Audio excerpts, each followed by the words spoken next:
terakhir ahli ya. Oke, silakan Pak Jaksa. Oke. Dalam konteks kekinian atau masa kini bahwa memaknai keonaran atau onar itu kan tidak dalam artian yang sempit karena dengan majunya teknologi dan perkembangan zaman, ya kan? Yang ingin saya tanyakan, apakah keonaran atau keributan itu di dunia maya, medsos tadi, yang saudara pernah saya tanyakan tadi, itu harus sifatnya itu harus fisik? Itu pertanyaan saya. Harus fisik atau enggak? Huru hara, pukul-pukulan, maya, bakaran kayak gitu, ributan di dunia medsos, maya antara pro kontra, itu apakah bisa memenuhi kualifikasi keonaran atau onar? Itu namanya faulty reasoning, namanya red herring gitu. Bisa di Indonesia kan? Bisa, Anda bisa. Saya ajarin sedikit. Kalau filsafat saja harus diterangkan. Saya ajarin sedikit ya. Iya. Ini lagi sibuk orang nyari kambing hilang itu. Tiba-tiba sebelah sana datang tukang jual obat bilang bahwa saya jual obat yang bisa saudara masuk surga. Maka Anda pindah dari kerumunan ini, pindah ke situ. Itu namanya red herring. Mengambil atensi lain dari hal yang lagi dipercakapkan. Anda lakukan faulty argument itu. Anda sendiri bilang itu dunia maya. Lalu Anda bilang mesti ada kegiatan fisik nggak di dunia maya? Bagaimana mungkin dunia maya ada kegiatan fisik? Kan saya melihatnya kan itu kan tidak boleh dimanai sempit sekarang dengan perkembangan teknologi dan sudah oke. Sebentar. Ini terakhir ini. Silakan terakhir ya. Dari saya. Ini kembali lagi tentang keonaran tadi, pro kontra. Ya. Dari segi bahasa, menurut saudara apakah bentuk suatu keonaran atau onar? Terus berikutnya ini ahli filsafat ya, ini. Kegaduhan di medsos apakah bisa diartikan sebagai bentuk keonaran? Itu aja penegasan saja. Penegasan, ya. Hukum itu dilakukan dengan dua maksud. Pertama, menuntut keadilan dengan segala macam versi. Kedua, menguji keadilan itu. Karena itu ada peran devil's advocate, advocatus diaboli bahasa Latinnya, yang memang tugasnya membuat keonaran. Anda lakukan hal yang sama, ini semua keonaran. Kan itu maksudnya. Iya nggak fisik, tetapi nggak boleh.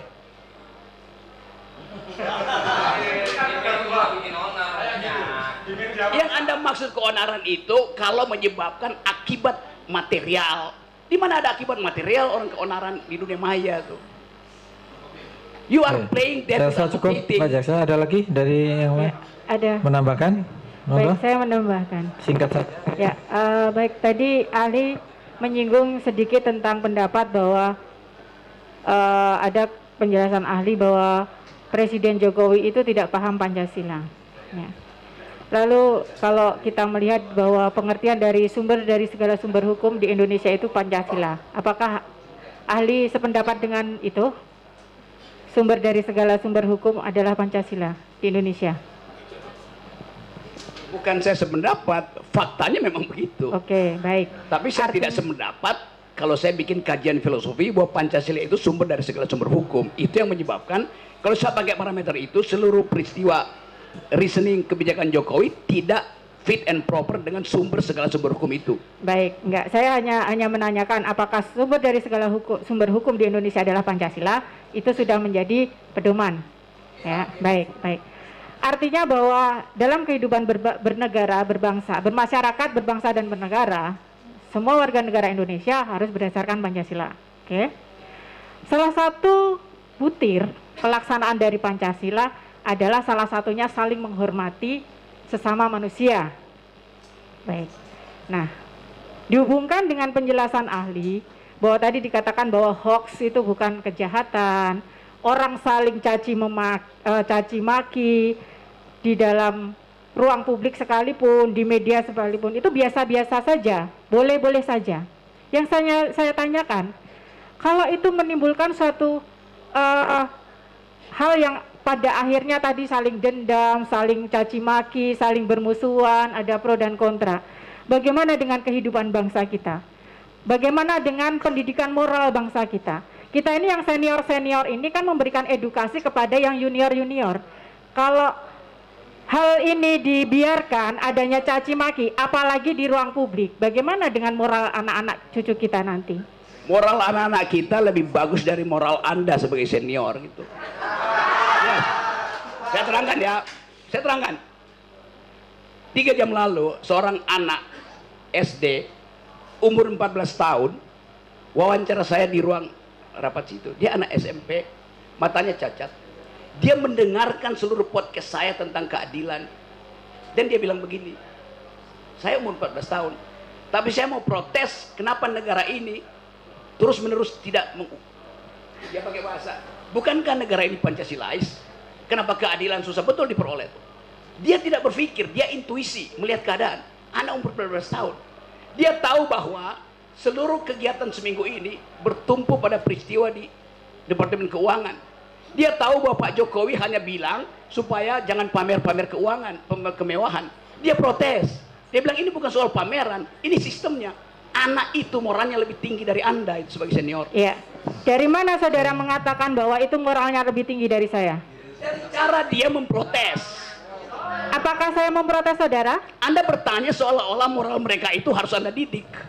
Saya menanyakan. Anda bilang tadi, kita senior mesti mendidik anak-anak ini. Loh, dia udah lebih pinter moralnya daripada senior. Saudara ahli tadi mengatakan bahwa tadi saudara seperti mencontohkan pertanyaan teman saya tadi. Ada kambing hilang sama orang yang jualan jamu, ya kan? Mengalihkan seperti, mohon maaf Bapak. Sebentar, biar gini Ya. aja, to the point aja. Pertanyaan tadi udah terserah. Jadi saya hanya bertanya, saudara ahli masih berpendapat bahwa saling mencaci, saling memaki, memancing opini publik yang menimbulkan pro kontra di area publik. Ya. Gini ya. Konteksnya karena informasi tertutup, hoax timbul. Sudah berkali-kali tadi disampaikan ahli. Ya. Oke, sekarang satu lagi pertanyaan. Saya tanya ahli, saudara ahli, secara pribadi, saudara percaya nggak dengan informasi yang disampaikan Bambang Tri? Secara pribadi, saudara percaya nggak dengan informasi yang disampaikan oleh Bambang Tri? Saya ingin informasi itu diuji di wilayah akademis. Nggak, saya tanya percaya atau tidak? Tunggu, sebentar, tolong. Oke, nggak bisa, saksi atau ahli tidak bisa dipaksa. Oke, monggo, ahli monggo mau dijawab boleh, mau tidak jawab boleh. Oke, sebentar, sudah saya rasa cukup, oke. Karena, itu, saya rasa tidak, enggak. Saya rasa cukup nih. Izin yang mulia, bertanya. Mas ada? Masih yang mulia. To the point aja ya, supaya jangan berbelit-belit supaya to the point aja Tadi ahli menjelaskan mengenai penerapan perbedaan hate speech antara di Eropa dan Amerika terhadap menghujat seorang wanita. Yang saya tanyakan, hal-hal apa saja yang mempengaruhi hal tersebut? Ya mungkin contohnya tadi hate speech, mungkin penerapan hukuman seperti orang menabrak babi di Papua dengan di Jawa itu kan berbeda, mungkin hukum adatnya. Hal-hal apa saja yang mempengaruhi hal tersebut seperti itu? Ini ya, hate speech itu istilah di dalam hukum internasional yang dikaitkan dengan persoalan masa lalu di mana satu kelompok itu dihinakan, itu dasarnya. Ini bukan soal local wisdom, salah lagi Anda tuh, nggak ada urusan dengan local wisdom. Kenapa begitu? Supaya memproteksi potensi itu berlangsung ke depan itu. Itu intinya tuh. Jadi kalau saya terangkan etimologi, genealogi dari soal-soal itu, saya mau beritahu bahwa sistem berpikir kita dibuat sedemikian rupa sehingga kita lupa bahwa sesuatu itu ada sejarahnya tuh. Termasuk KUHP yang baru itu, kan kacau isinya kan? Karena nggak ngerti sejarah tentang hate speech itu. Jadi diterjemahan, oh hate speech artinya ujaran kebencian. Loh, hate speech itu kata utuh, nggak boleh diterjemahkan. Begitu terjemahkan, dia berubah menjadi fungsi untuk kita vote aja siapa yang yakin bahwa itu benar apa salah. Loh, itu nalarnya ada di situ. Jadi saya kasih kritik bahkan ke pembuat undang-undang. Anda nggak baca sejarah intelektual dari demokrasi, dari hukum itu. Itu pentingnya di Fakultas Hukum diajaran intellectual history, legal philosophy. Itu. Jadi kalau saya layani pertanyaan begini, itu saya cuma bayangkan. Kalian di Fakultas Hukum belajar apa itu? Kalian belajar undang-undang, bukan hukum. Saya semua tahu ya, kalau kita semua belajar filsafat, jadi Pak Jaksa, Pak pengacara juga tahu. Mungkin jawaban yang disampaikan oleh ahli mungkin saja tidak sesuai dengan apa yang kita pikirkan kan. Karena jawaban filsafat itu memang begitu. Tapi sudah cukup ya saya rasa untuk Jaksa, cukup ya. Mungkin dari majelis ada Satu aja yang mulia. ya, Satu ada. aja terkait pendapat. Poin aja. Saudara, Kita mau skor istirahat nih. ya, saudara ahli ya, satu aja terkait kebebasan berpendapat ya. Tadi ahli menjelaskan memang masyarakat bebas berpendapat, bebas mengutarakan kritik, kritis dan segala macam ya. Menurut ahli, apakah kebebasan berpendapat tersebut, apakah sebebas-bebasnya tanpa ada batasan-batasan, tanpa ada aturan-aturan yang diatur di dalam negara kita selaku negara hukum? Secara normatif tidak boleh ada larangan terhadap kebebasan berpendapat. Tunggu dulu. Secara normatif. Pendapat ahli. Ya. Karena prinsipnya adalah hanya mungkin seseorang itu dihargai dignitinya kalau seluruh pendapatnya dia keluarkan. Penghalangan pertama kekuasaan, pengalaman kedua feodalisme, kultur, pengalaman ketiga ketakutan psikologi. Jadi di dalam teori tentang freedom of speech, di bagian penghalang itu yang dihilangkan, bukan kebebasannya yang dimajukan, penghalangnya yang harus disingkirkan. Begitu cara berpikirnya. Kenapa? Karena kebebasan itu tidak diberikan oleh hakim, tidak diberikan oleh presiden, tidak diberikan oleh jaksa. Datangnya dari hukum alam. Yang menghalangi itu hukum sosial. Maka tidak mungkin kita memaksimalkan kebebasan. Itu udah melekat di kita. Yang bisa kita lakukan, kurangi penghalangan itu. Begitu logikanya. Kami hargai pendapat ahli. Sebentar ya. Ahli sepakat kita di Indonesia ini adalah negara hukum ya. Nah, bahwa ada suatu aturan hukum lah tertentu tentang pembatasan berpendapat ya.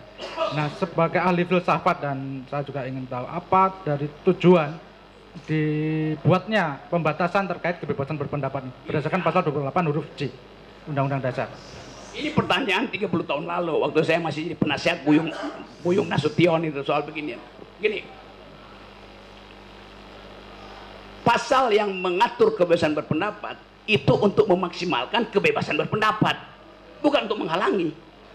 Karena ada ABCD segala macam yang sering disebut Egy Sujana.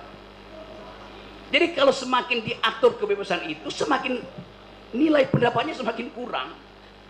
Jadi diatur sedemikian rupa supaya kebebasan berpendapat yang datangnya dari human dignity diwariskan oleh alam semesta melalui fatwa Tuhan atau hukum alam itu jangan dihalangi oleh hal-hal yang sifatnya politis, kultural, macam-macam. Jadi prinsipnya negativity, bukan positivity. Karena yang berpendapat itu manusia itu udah bagus. Yang mesti kita halangi mereka yang menghalangi kebebasan berpendapat. Jadi jangan dibalik, sama seperti logika Pak Jokowi. Jokowi bilang begini, demi kesatuan tidak boleh ada perbedaan. Loh dari awal negara ini didirikan atas perbedaan. Jadi karena ada perbedaan maka diperlukan persatuan. Jangan dibalik, demi persatuan nggak boleh ada perbedaan. Itu ngaco logikanya presiden. Cukup? Sekali lagi ya. Ya, terkait poin aja. Ya, soalnya kita tadi ahli menyampaikan bahwa yang menerima huak adalah dungu ya. Masih ingat ya tadi? Yang menerima huak adalah dungu, bukan penyebar huaknya ya. Itu resiprokal aja kan? Ya. Ya, apakah ahli pernah menerima suatu hoak yang kemudian menyebarkan hoak tersebut? Nggak pernah saya nyebarin hoax. Ya. Waktu perkara Ratna Sarumpait, pernah Anda menyebarkan bahwa Kapan saya sebarkan itu sebagai hoax? Anda nge-tweet mengatakan Oke, bahwa saya terangkan ya. Anda nggak baca peristiwanya.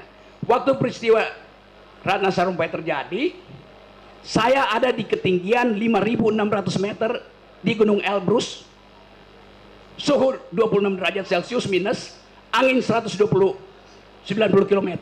Bagaimana mungkin saya nge-tweet dari situ? Bagaimana mungkin? Saya ganti SIM card pakai Rusia. Di mana saya sebarin? Apa yang saya lakukan? Anda artinya nggak baca juga keterangan saya di pengadilan. Orang bilang saya nyebar hoax. saya rasa ini udah di luar Lokus konteks ya. deliktinya lain. Ya. Bagaimana Ya. coba? Oke. Saya rasa cukup nggih dari Jaksa.